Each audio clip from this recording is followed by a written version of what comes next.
I've seen a lot of people in sports media and sports fans in general debate who the top 10 quarterbacks in the NFL are, and so often I see them getting this wrong, so I have to give you guys my take. And we'll hop right into it at number 10. In this spot, I have Kirk Cousins of the Minnesota Vikings. Unfortunately, he just tore his Achilles, but this dude was having an absolutely massive season. He has the second most passing yards in the NFL. He's top 5 in completion percentage. He leads the NFL in touchdown passes, and he has a top 10 QBR. Not to mention, he hasn't had the best wide receiver in all of football the past few weeks in Justin Jefferson. Kirk Cousins has been absolutely dealing. You saw that massive win that he picked up against the 49ers with a very beat-up receiving core. It's such a shame he tore his Achilles because he had this Vikings team looking absolutely phenomenal after their very poor start. He had them at 4-4 and back in that playoff race. Let's hop into number 9. Another guy that tore his Achilles, Aaron Rodgers.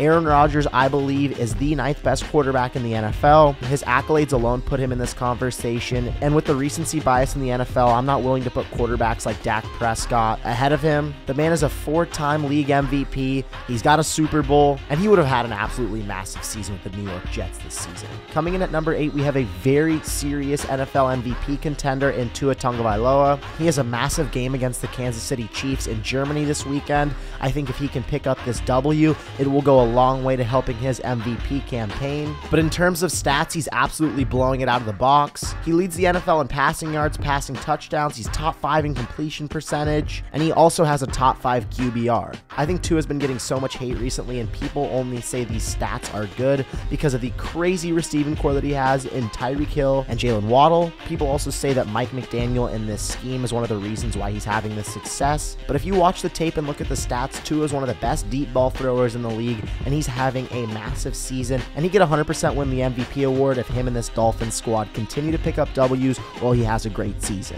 But let's hop into number 7. In this spot, we have Jalen Hurts of the Philadelphia Eagles. Fresh off of an MVP caliber season last year and a Super Bowl run, Jalen Hurts is guiding this Eagles squad with the best record in the NFL and at the top of the NFC. He's top 10 in passing yards, passing touchdowns, completion percentage. You name it, this dude has been absolutely dynamic. His interception numbers have been up this season, but since their loss to the Jets, he's been dynamic. I've mentioned it a few times. He has a new offensive coordinator, so he's been figuring out this rhythm with the new system, and I think he's going to continue to play at a high level. Jalen Hurts is 100% an MVP contender, and him and this Eagles squad will go deep into the playoffs. This is where things get interesting, and we'll see if you guys agree with me. Coming in at number 6, I have Justin Herbert of the Los Angeles Chargers. I think Justin Herbert is one of the most talented quarterbacks in all of the NFL. His pure arm strength, accuracy, mobility, size, this dude can do it all. Him and this Chargers team haven't had a stellar season, but by no means am I putting this on his shoulders. I think Brandon Staley has been an absolutely garbage head coach for his development, and not to mention all the injury luck he has at the wide receiver position every year. Mike Williams is done for the season with a torn ACL. Him and Keenan Allen practically missed most of last season, and Justin Herbert doesn't get enough credit for willing this team to victories. Such a common debate in the NFL is who is a better quarterback between him and Tua. I'm taking Justin Herbert every single day of the week and twice on Sunday. Hopefully him and this Chargers team can get back on track, and if not, Brandon Staley's got to go, and that might be the best for Herbert, but just imagine if he had Sean Payton to help with his development. Justin Herbert might go down as one of the most talented quarterbacks of all time to never win a ring.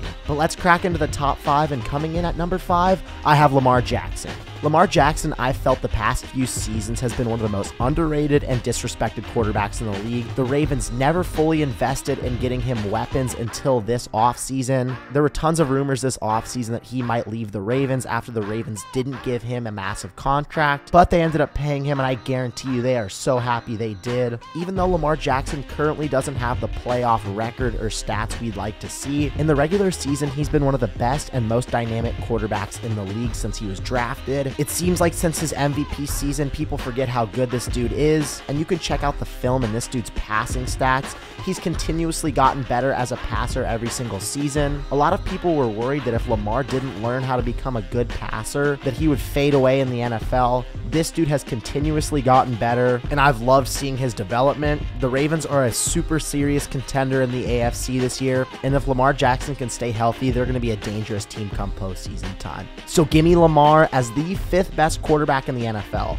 Now, this next guy at number 4 might be a little bit controversial, but I believe he is the 4th best quarterback in the NFL, and it's Trevor Lawrence. Lawrence has been playing absolutely phenomenal since the second half of last season when him and this Jaguars team completely turned their season around, ended up making the playoffs, coming back from that huge deficit against the Chargers and winning a playoff game.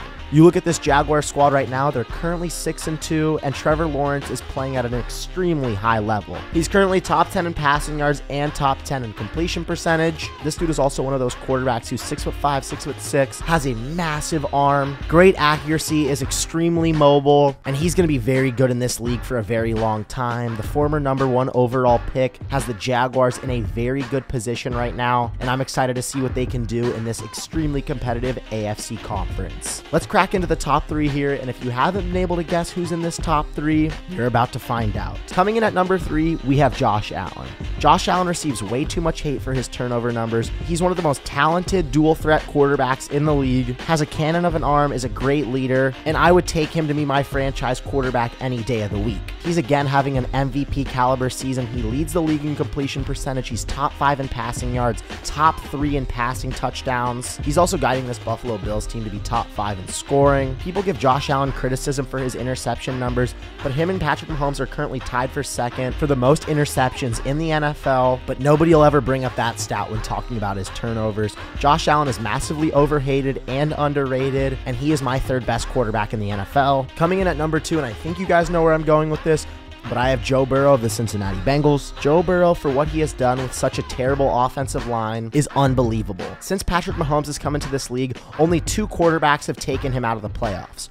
One is the greatest quarterback of all time in Tom Brady, and the second is a man named Joe Burrow. Joe Burrow before last year was 3-0 against Patrick Mahomes, defeated him in an AFC Championship game, and it seems like these two will meet again in the AFC Championship this year. Not to mention, Burrow also went on the road against Josh Allen in Buffalo and absolutely dismantled this team. It's a very close race for me right now between him and Patrick Mahomes at that number 1 and 2 spot, but I have to give the benefit of the doubt to Patrick Mahomes here. Joe Burrow has been such a special quarterback in this league. Right now, he doesn't have the stats of any of these other quarterbacks that I mentioned, but it's because him and this Bengals team are notorious for starting slow, and after their huge win against the 49ers, everybody knows how dangerous him and this entire team can be. So I have Joe Burrow as the 2nd best quarterback in the NFL, and if you guys haven't guessed it already, coming in at number 1, we have the man, the myth, the legend, Patrick Mahomes. Patrick Mahomes' resume right now is absolutely ridiculous. He's a 2-time Super Bowl champion, a 2-time Super Bowl MVP, and a 2-time league MVP. This dude is already a top 5 quarterback in NFL history. Yes, I said it, Patrick Mahomes is a top 5 quarterback in NFL history. He has this legendary trait where people will try and find a reason why he won't be good or why this Chiefs team won't be good after they have a huge year, whether it was losing Tyreek Hill last season and having a beat-up defense. This dude ran the table and won a Super Bowl. This year after the Week 1 loss to the Lions, people saw all the drop problems from this receiving core and immediately everyone started to overreact. Well, they've gone 6-1 since that loss and are currently the best team in the AFC, and the team I believe is the best in the NFL. No matter who Patrick Mahomes is throwing to, this dude will find a way to get them the ball. Between his sheer talent and accolades, you're crazy if you look at Patrick Mahomes and say he's not the best quarterback in the league. It's such an obvious choice here, and he's on a level above everybody else. I'm Caden Kubler, and that's my take.